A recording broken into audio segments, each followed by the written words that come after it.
안녕하세요, 원장님. 네, 안녕하세요. 반갑습니다. 네. 네. 오늘 저는 부천에 있는 정률사관학원에 나와 있습니다. 여기 나온 이유는 2022학년도 수시에서로 신설된 가천대 논술 전형에 대해서 네. 도대체 논술 전형이 뭔지, 그리고 논술 전형 어떻게 준비해야 되는지 그런 것들을 자세하게 좀 알아보도록 하겠습니다. 네, 알겠습니다. 네.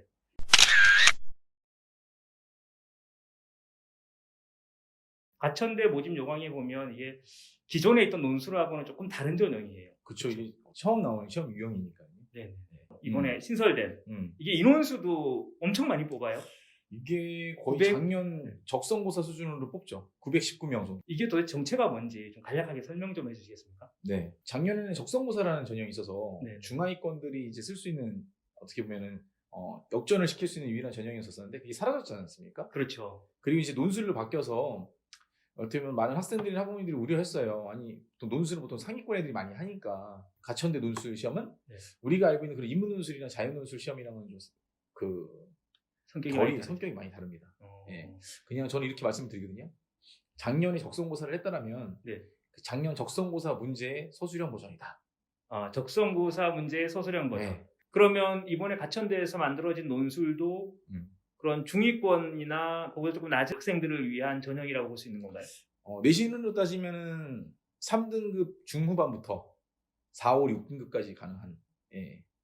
4, 5, 내신 6등급까지 6등급 가능한. 때까지. 그런 학생들이 지금부터 준비해서 가천대 논술 전형에 지원해서 합격 가능성이 있다는 거죠. 있습니다. 예.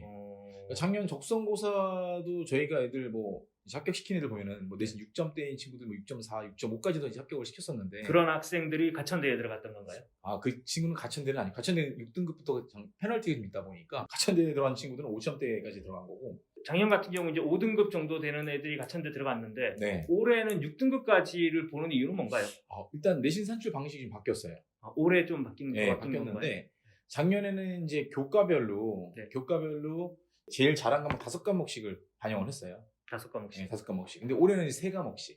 저희 아이들도 이번에 조사를 해보니까 내신 6.4인 친구가 있더라고요. 내신 6.4. 예. 근데 이제 지금 6.4. 지금 현재 수업 듣고 있는 친구. 정유사관학원은 그러면 수업을 시작한 건가요? 1차 개강을 시작했습니다. 가천대 논술 전형 1차 개강을 시작했고 네, 수업을 들어간 거네요. 그렇죠.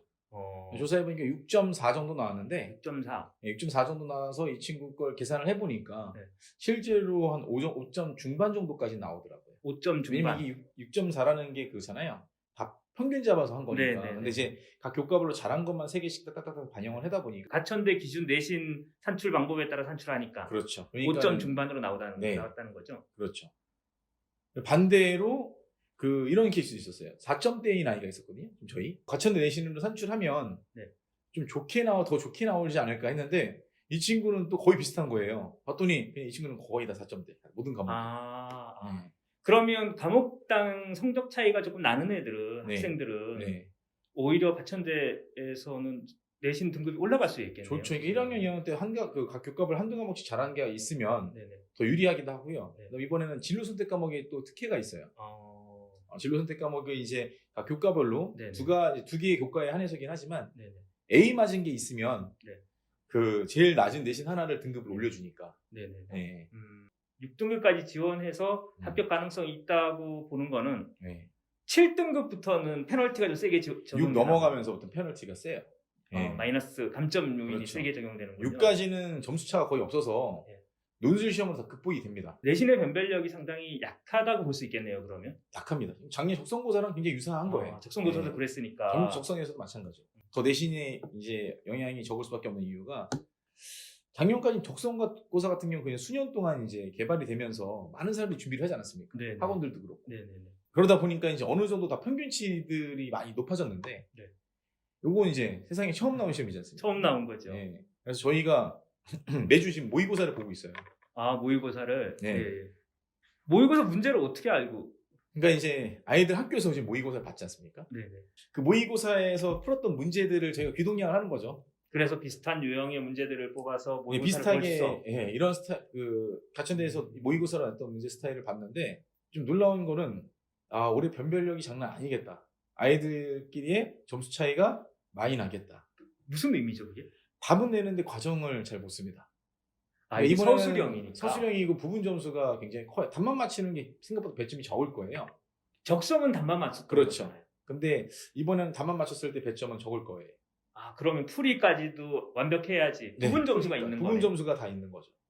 총 한 문제에 10점이지만 부분 점수가 다 들어가 있기 때문에 네. 그게 반영이 되어야지 되는데 네. 그게 굉장히 적고요. 그 다음에 또 한 가지는 그러니까 저희가 이제 이게 그 시험지거든요. 우리 이제 아이들 모의고사. 네, 모의고사 시험 본 시험지인데 좀 생각보다 좀 충격이었어요. 예. 이제 저희는 상담할 때 이 아이들 내신 점수와 모의고사 점수를 알잖아요. 네. 이 정도 내신과 이 정도 모의고사 가졌으니까 이 정도는 풀지 않을까라고 하는 기대치가 있을 거잖아요. 네네. 완전히 어긋나더라고요. 어디서 차이가 많이 나던가요? 일단은 생각보다 답은 그래도 잘 맞춘다고 했지만 그래도 답의 정확성은 객관식보다 확실히 떨어진 건 사실이고 그다음 두 번째 그 조건을 파악해서 수학 같은 경우에 그걸 이제 반영을 해서 식을 쓰는 능력이 좀 많이 떨어져 있습니다. 예. 아, 풀이 과정을 써내는 과정들이 좀 부족한 경우가 많은 거네요. 부족한 부분이 많아요. 예. 그래서 생각보다 부분 점수에서 좀 박살이 나는 그런 부분 케이스가. 점수에서 마이너스가 많이 나오는 네. 답을 맞추는데. 그렇죠. 그래서 이제 그냥 문제만 봤을 때는 이렇거든요. 문제만 봤을 때는 이 정도 문제들이야? 왜냐면 수능에서 쉬운 4점짜리 정도 수준 되는 거니까. 수능에 쉬운 4점짜리 정도. 쉬운 4점짜리나 뭐 3점짜리 정도 수준의 문제가 나온 거니까. 사실 내신 6등급 정도면 수학이나 뭐 수학 같은 경우 기초가 좀 부족할 수도 있을 것 같아요. 많이 부족한 친구도 많죠. 그런 학생들이 지금부터 준비해서 네. 성적을 합격선까지 올릴 수 있다고 생각하시나요? 그게 이제 어느 정도의 이제 하위권이냐, 어느 정도의 지금 기본이 안 되어 있느냐에 따라 다르긴 할 것 같긴 해요. 예. 예를 들면은 중학교 수학 자체도 안 되어 있는 친구들이 있기는 합니다. 가끔씩.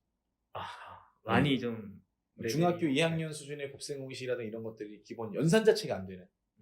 그러니까는 그런 경우는 사실상 조금 어려움이 좀 있을 수 있고요. 네. 예. 근데 이제 고등학교 1학년 때부터, 그러니까 중학교 때까지 연산적인 부분은 문제가 없는데 고등학교 1학년 때부터 수학을 못해서 안 해서 안 되는 친구들 같은 경우는 극복이 가능합니다. 4, 5, 6등급이 좀 제일 많이 하잖아요. 네. 관리가 되게 중요한 친구들입니다. 수업으로 절대 못 만들고요. 강의를 많이 듣는다고 해서 그 친구들이 네. 성적이 올라간다고 하기에는 조금 억측이 있을 수 있을 것 같아요. 엄청난 공부량이 뒷받침이 돼야 돼요. 써야지 되고 그 식을 쓰는 그 트레이닝이 돼야 되는데 이걸로 수업으로는 불가능하고 그다음에 이제 어떻게 보면 관리죠. 관리가 생명인 전형이라고 실제로 공부를 어떻게 하고 있는지도 체크해 가면서 이렇게 하도록 만들어야 되는 거 아닌가요? 그럼 그게 되게 중요하죠. 네. 그러면 원장님이 보시기에 합격선을 좀 예측을 해본다면 학교 측에서는 작년 적성고사 수준의 합격 그 커트라인을 맞추려고 노력할 것처럼 보이거든요. 합격 커트라인이 보통 70%. 70%선. 150점 만점. 논술이 150점 만점 중에서 한 100에서 110점 정도. 그러면 가천대 논술 전형, 네. 가천대 논술 전형을 어떤 학생들이 준비하면 좋을까요? 내신은 4, 5, 6인데 그 정도 내신으로는 사실 수도권 대학을 쓰기가 쉽지는 않잖아요. 네네, 그렇죠. 어렵다고 봐야 되죠. 어떻게 보면 수도권급의 그래도 어느 정도의 그 인지도가 있는 그 대학을 쓸 수 있는 유일한 방법이니까 역전을 시킬 수 있는 전형이니까 준비를 하면 좋겠고 두 번째로 이제 국어 수학 자체가 최저도 있지 않습니까 여기가? 최저가 있죠. 3등급 하나. 예. 그래서 수능을 정시를 끝까지 고민을 하는 친구들. 그래서 저는 이 전형은 뭐 무조건이다. 예. 그러면 원장님이 말씀하신 내용을 정리를 하자면 내신이 조금 관리가 제대로 좀 안 된 친구들, 네. 친구들인데 그래서 수능을 좀 고민하고 있는 친구들. 그렇죠. 올해 또 걔는 정시가 엄청 늘었지 않습니까? 그러면 네. 이게 수시인데 수능과 연계해서 공부하면 좋겠네요. 이 연계가 될 수밖에 없어요. 그렇죠. 내용 자체가 동일하니까. 내용 자체가 동일하니까. 예, 저희도 뭐라고 얘기를 하냐면 가천대 논술을 준비하는데 정시는 안 한다. 그런 바보 같은 짓은 하지 말라고 하거든요. 예. 어차피 배우는 방향성이 똑같고, 그러니까 이게 재밌는 게 저희가 이제 그래도 진행을 해보다 보니까, 네. 저희가 사실상 수능 쪽도 굉장히 전문이지 않습니까? 저희가 수능 그렇죠. 위주로 많이 하는 학원이다 보니까. 지역에서는 거의 독보적이라고 볼 수 있죠. 근데 요 수업을 해보니까 수능 수업에 도움이 많이 되는 거예요. 사실 가천대가 인원수는 많아요. 900명이 넘으니까 굉장히 많이 선발하는데 네. 가천대 하나만 보고 이 전형을 지금부터 준비해서 좀 불안한 거 아닌가요? 이 가천대랑 시험이 거의 똑같은 데가 아마 수원대일 거예요. 수원대는 가천대와 문제 논술이 같다. 개수라든가 이런 성향이 거의 다 이제 거의 결이 똑같이 가게 될 거고요. 그럼 성격이. 가천대를 준비하면 수원대도 수원은 준비된다. 자동 준비가 될 거예요. 그러니까 그래서 지금 저희 아이들 보건 준비, 간호학과 준비하는 애들은 네. 두 개를 누리는 거죠. 가천대 간호, 수원대 간호. 음. 내년에는 한 4-5개 더 들어오는 걸로 이제 예상을 하긴 하더라고요. 그렇게 관심을 갖는 대학기들이 중상위권 대학 쪽에 좀 있다고 들었어요. 업계에서 그렇게 좀 들리나 봐요. 네, 네, 알겠습니다. 오늘 이 가천대 논술 전형에 대해서 좀 네. 살펴봤는데요. 말씀 감사하고요. 네네. 네, 혹시 궁금한 거 생기면 네. 다시 한번 여쭤보러 오겠습니다. 알겠습니다. 네, 오늘 감사합니다. 네, 감사합니다. 네.